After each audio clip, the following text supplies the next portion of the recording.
èmi ò dín náà ìwọ̀n mo sọ láti dáadáa gbàjọ wà ní kóòtù tí a ní àwọn náà sì padà tó kóòtù lẹ́yìn ojú bẹ́ẹ̀ lọ gàtí a ní. bó ni dúró ṣe dòtò lónìí fún mi. bẹ́ẹ̀ bá gun ẹṣin nù mí lónìí kò ní kọsẹ̀. kò ní kọsẹ̀ inú yín dùn. aláwọ̀ tí ó kàn kí wọ́n rán lé bàbá wọn wọ́n mọ̀ dà létí lé bàbá tèmi mọ́. ọmọ Ayílára lè fi kọ̀ǹfàmù Ayílára ni Imam Yunus Ayílára ni Imam Muftau tó kírun lónìí ẹni tí ó bá kàn kọ́ mọ̀ dà sí lé bàbá tèmi mọ́. mo gbọ́ pé wọ́n ní bàbá yín gangan ló gbé ìmáàmù wọnú ilé Ayílára síbẹ̀. bó ṣe rí nu. ẹ̀yin lọ mọ kí ló kọ bàbá yín. Mahmudu. ẹ̀yin gangan ni fámìlì Mahmudu. bẹ́ẹ̀ ni.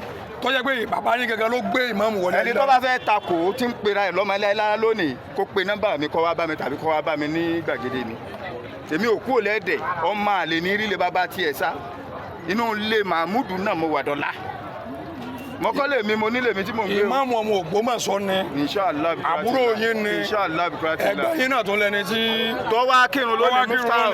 kẹ́ni tí ọba kan ọmọ da sọ̀rọ̀. ọmọ dà sí i kí wọ́n náà lé baba torí lé baba wọ́n ń bàjẹ́ ń dàrú wọn rí tò kí lẹnu tí wọ́n fẹ́ tò lórí ọ̀rọ̀ lé baba tèmi kí wọ́n gbẹnu wọn sọ̀hún nonsense.